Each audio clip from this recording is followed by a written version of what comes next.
At the end of the day, nobody really cares how hard you have actually worked.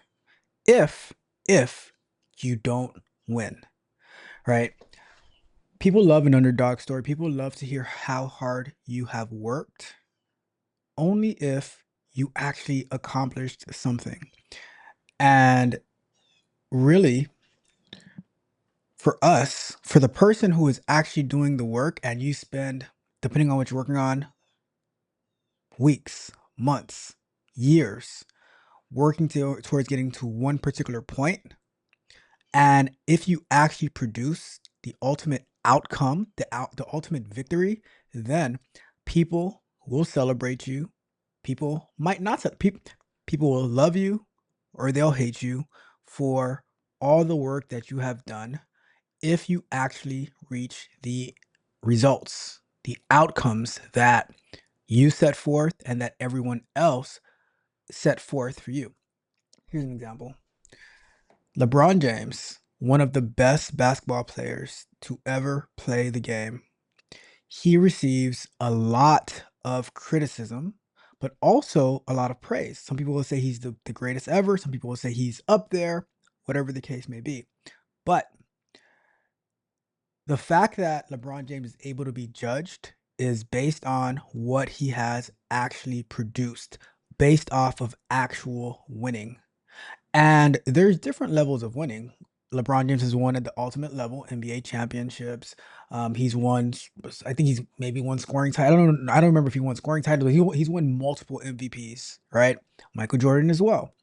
But the fact that people can actually have these debates, can have these actual conversations, is based on what they have actually done because they have won.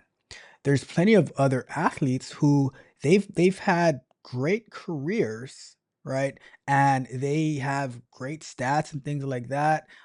People reference them, but they're always going to be spoken about to a lesser degree. And that's because they might have not had they might have not had the expectations that people set for them. And some people they actually surpass the expectations that are set for them.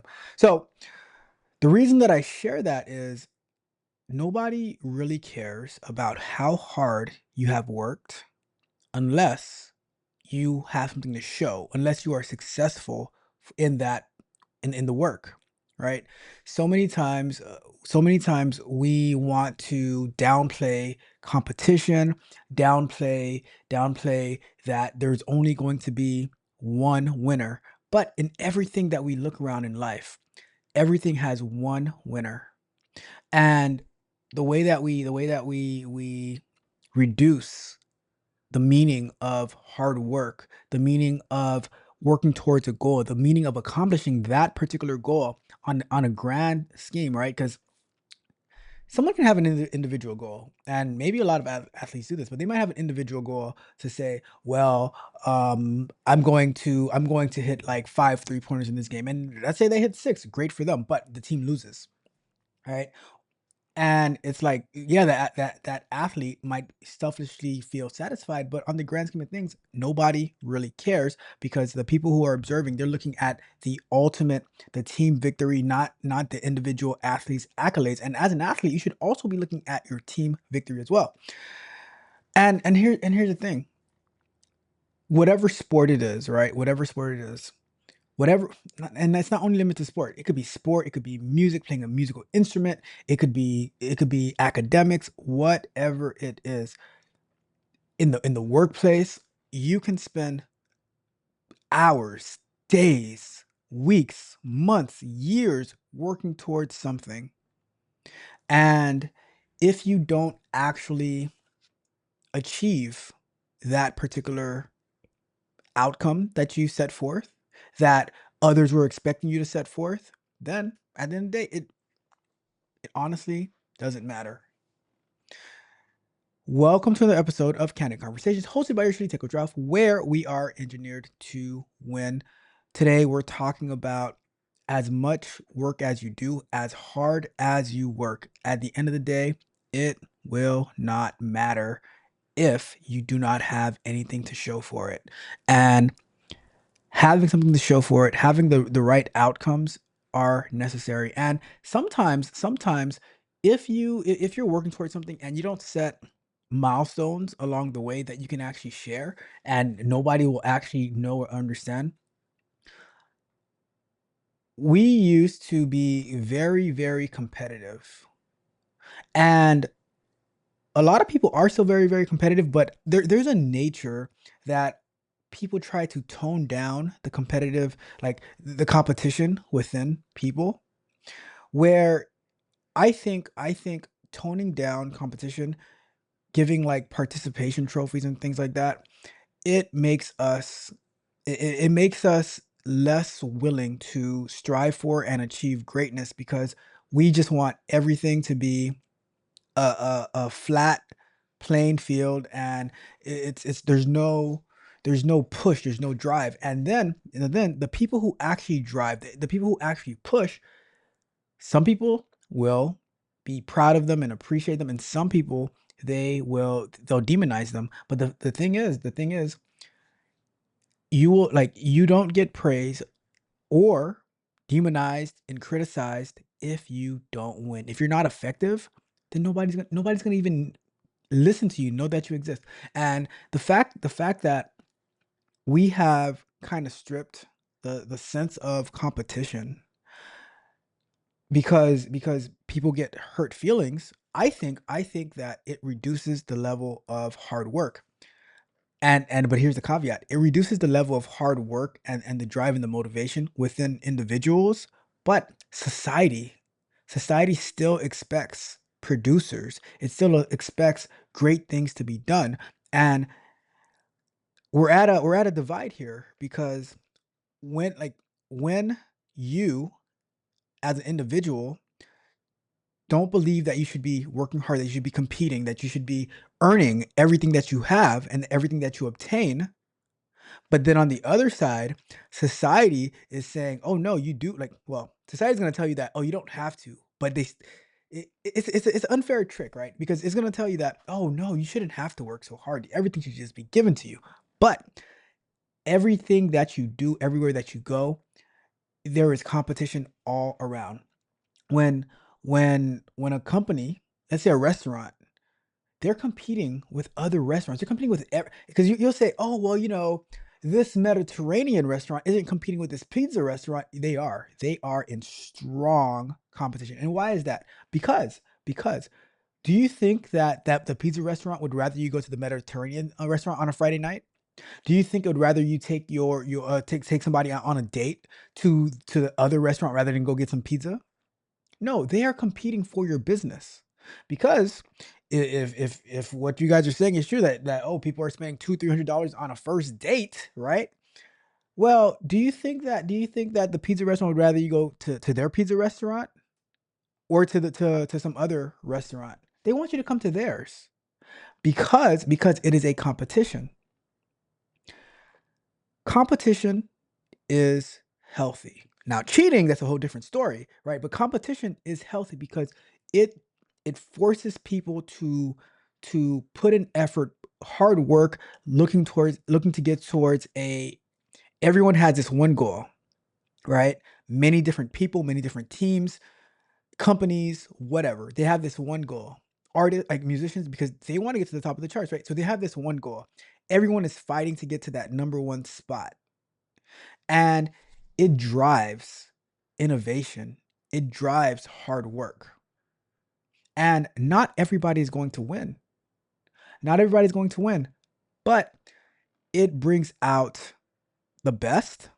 And sometimes, like, it brings out the best effort, or it should bring out the best effort in people.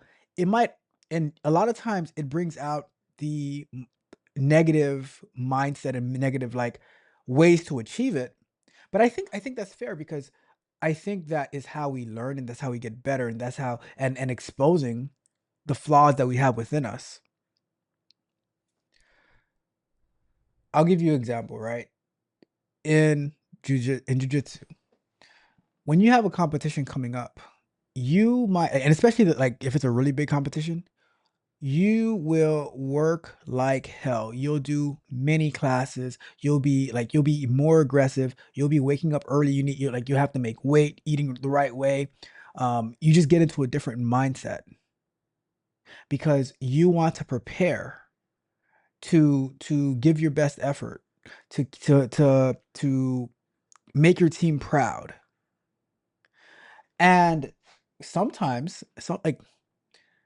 there can only be one winner in a division for a jiu-jitsu competition. And even with that, right? Even when you have that one winner for a age class, right?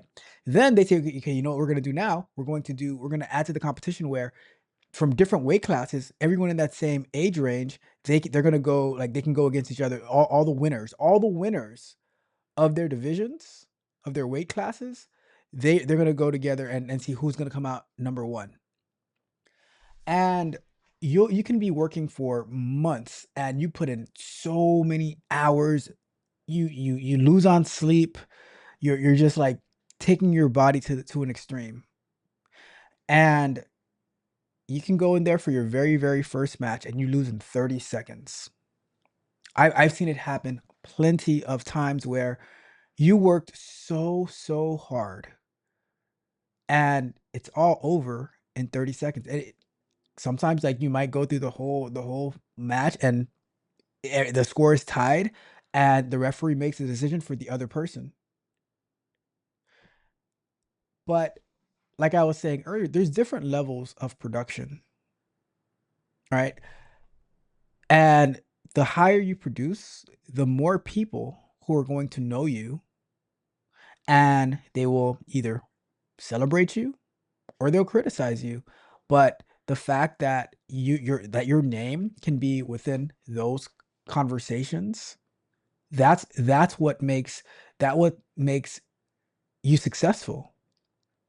It could be within a company, right? The more that you're doing, the more that you are making a difference, adding value into other people's lives, making maybe you found some interesting you develop some technology that is going to help the company maybe grow the revenue. Maybe you found some type of bug that makes a huge difference and it's like wow, they made a significant impact. You might be a speaker and you might take like you have an event coming up and you take a very very long time to prepare, to research, and now you go present it. But sometimes it doesn't work out that way. And I think that it is healthy that not everyone wins and not everyone wins all the time. Because if you look at in a lot of sports, you have a winner this year and then the next year, but for let's take the NBA, right? They play 82 regular season games. But what we don't see as fans is the amount of hours practicing, the amount of money spent on health and nutrition. We don't see how much they're practicing. We don't see the workouts that they're doing like off hours. One of my favorite books is Winning, where Tim Grover he talks about Michael Jordan's workout schedule and regimen, Kobe Bryant's workout schedule and regimen, Dwayne Wade's workout schedule and regimen. Those are the people, some of the people that he trained. And he also shared about how some people they just didn't want to do the work. He said that he met so many people who had so much potential, but they didn't want to do the work. And that reminds me, like when I am helping people, I'm saying, all right, okay, this is what you need to do. This is what you need to do, and I see and I give them a very good outline, and they don't do it, but then they're also complaining about their lot in life. I th- I know that everyone will not win at the highest level, and I think that is perfectly okay. But there is victory at many different levels because you might not win a national championship, you might not be the number one ranked, but the fact that if you actually put in the work you will have victories along the way, and the degree of those victories, the recognition that you get from those victories, although you might not end up on ESPN or Billboard's 100, but the fact that you did the work and people are able to see the work, and it's I think, right, especially in the way that companies are looking for value, is that if you were actually to dive in to the work that you do and become a subject matter expert, you could make a huge, huge difference that you will win. I think so many times we only look to the very, very top, and we don't look at the different milestones and the different pillars along the way to get to the top. Because you might get halfway, but that halfway, it can add so much value to so many people's lives that I think that we really, really need to stop when we only look at the highest level, that is going to stop us from actually getting started and actually putting in some work. Because we're like, "Oh, well, I'll never get all the way up here." But I'm like, "Well, if you work hard, you might get over here." And that right there can have so much impact, so much value on people's lives. But we'd rather we'd rather like if you scroll through LinkedIn, you'll see so many people complaining about the job market. They're complaining about, and they spend so much time complaining and not actually putting in the work necessary to get a quarter of the way there. Because for me, when I get a quarter of the way there, that motivates me to, all right, well, maybe I can get a third of the way there. And I just keep going higher. And guess what? As you keep going higher, the highest level continues to rise. A lot of times and for me, I have a lot of respect for anybody who steps foot on the court, on the field, in the octagon, wherever it is, like, because you most people, I would say 99% of the people, they have no idea how it feels to actually compete in anything. They don't want to compete for the jobs that they want. They don't want to they don't want to compete a in learning music or a sport. I remember I remember like this is how deeply rooted that competition is, right? Well, if you go if you go back to middle school, some elementary schools, trying out for a sports team, at that level, you're competing to make a team. When I remember when I was in the 7th grade and I was playing the trumpet, when you are in a band or whatever music type thing, there's chairs. So w- based on how well you actually could play the required music, whatever notes and stuff, how high of a note you could make, you would be moved chairs in front of everybody publicly. Embarrassing, sure, but guess what? You can go and cry and pout about it, or you can say, you know what? I am going to pick up my instrument and I am going to get my chair back because that is your competition. And like I said, there's different levels. So now let's say you are top chair in your class. Well, what about top chair in the school? Let's say you get top chair in the school. Well, now the bar has been raised even higher. What about top chair in the district, in the state, in the nation, right? So to me, competition should drive you, should push you to continue to elevate, to continue to rise, to continue to win. But I think that we have we have made it to a way where we say that, oh, competition is bad because it requires hard work and it requires people to like go against each other. But from everything that I've seen in my life, when people are competing against each other, it drives more out of them. It pulls more out of you. I was saying, whenever you have someone who can just put themselves to get on the court, get on the field, get in the octagon, get on the mat, right? And there's different levels because So many times in mixed martial arts, the UFC, so many people will say, "Oh, this fight was so bad. This was terrible. It was this person lost in the first 30 seconds and all this money's lost." And while everyone has their opinion on how the event went, the match went, whatever, it was a blowout, who knows, right? 99% of those people don't understand what it takes to actually get on to to to get on the field, to put yourself like all the work that went through, and you had like it is so painful for the individual that all the work that they put in to get to that particular point, it just gets erased in a very, very short amount of time. You might work so hard for 30 seconds. And it could be even be, if you think about the person who won in 30 seconds, they also worked so hard, months and months of work and preparation for 30 seconds. And now they are at their current highest level because now whether you win or you lose, you still learn. And now the bar is set higher. If you lose, you want to come back stronger, better, more dedicated, more disciplined, more focused, so that you can have better outcomes, better results. And if you won, well, now I need to defend my victory. I know that now I'm a marked man. They're going to, or a marked woman, right? And they're going to be coming at me. I I respect both the winner and the loser because they did something that I did not do and that I probably couldn't do in their arena of expertise.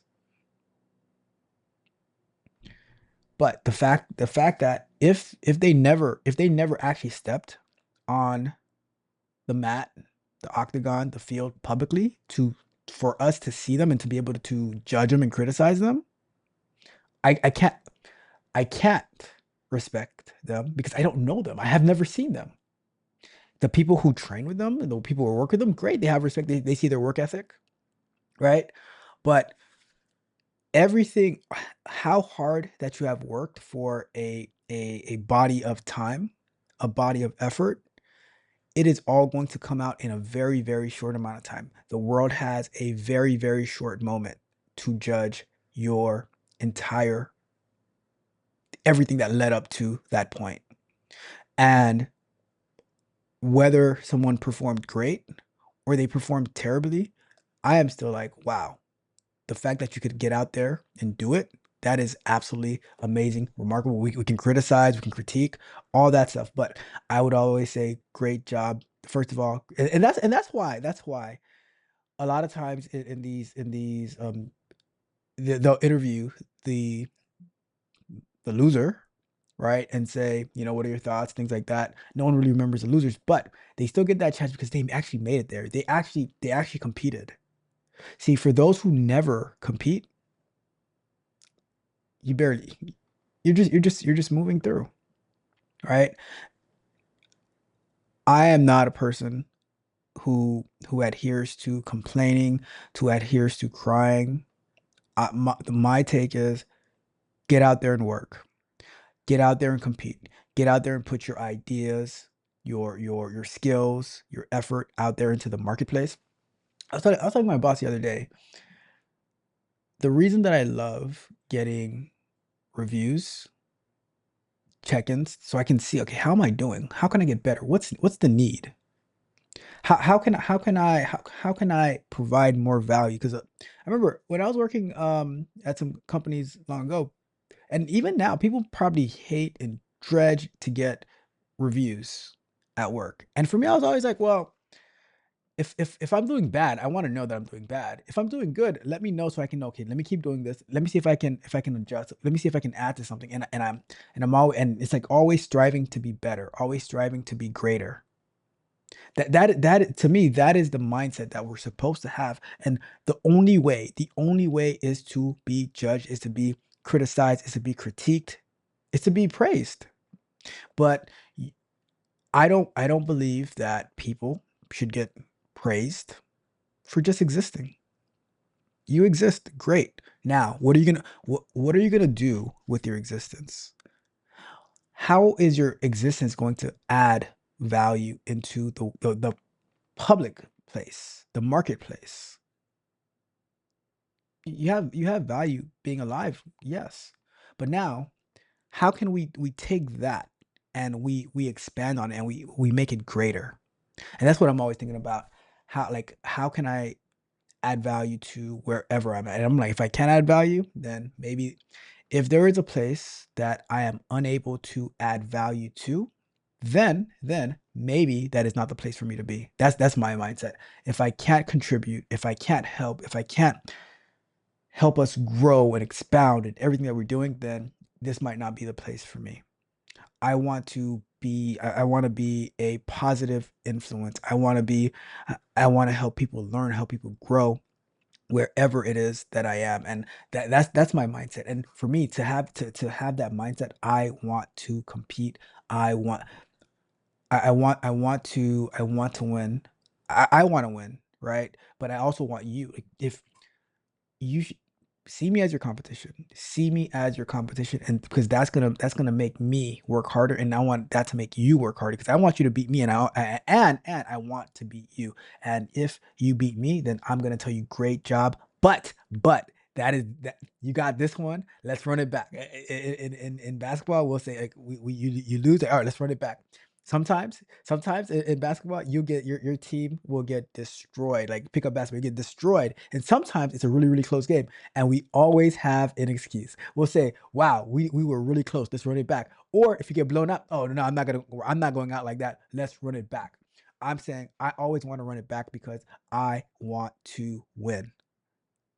And when I lose, you're making me get better. When I win, you're making I know you're gonna come back harder. So now I have to be even better, right? And that's how that idea, iron sharpens iron. Let's go, let's get it right. So that's my thoughts.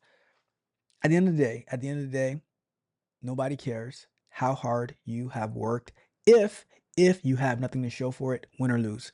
Better if you win, people will care more. But if you lose, learn from it, come back even stronger, right? But that's it for today. Thank you guys so much for tuning in. Truly, truly appreciate it. Do me a big, big favor as we head out of here. If you have not done so already, like the video, share the video, subscribe to the channel, hit the notification bell so you know every time we go live and drop new content as well. Take a trip to Dev.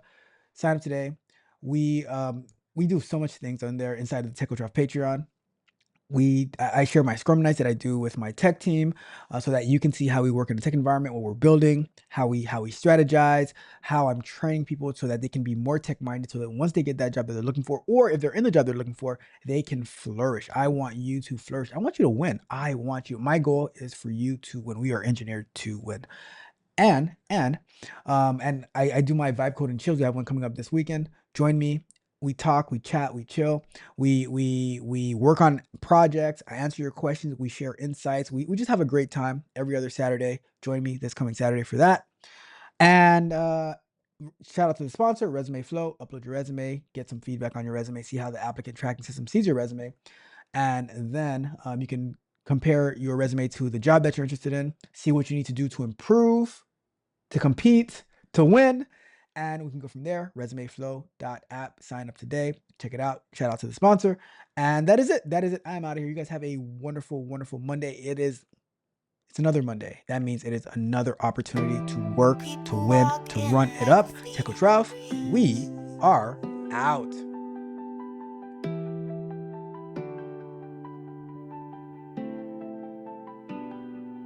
People go like a summer breeze, whisper through my life, then vanish with ease. I ain't stuck replaying those fading tracks. Eyes on the road, no looking back. I don't care too much about who stays or leaves. Life's a wave I ride, no room for grief. What's ahead is gold, what's gone is dust. Never lean too hard, I never break that trust. They say you need roots, but I'm chasing skies. I'll plant my feet when the moment's right. I'm a rolling stone, not a chain to bind. Freedom in my veins is the state of mind. Some words like they mean forever, but forever's just a fleeting endeavor.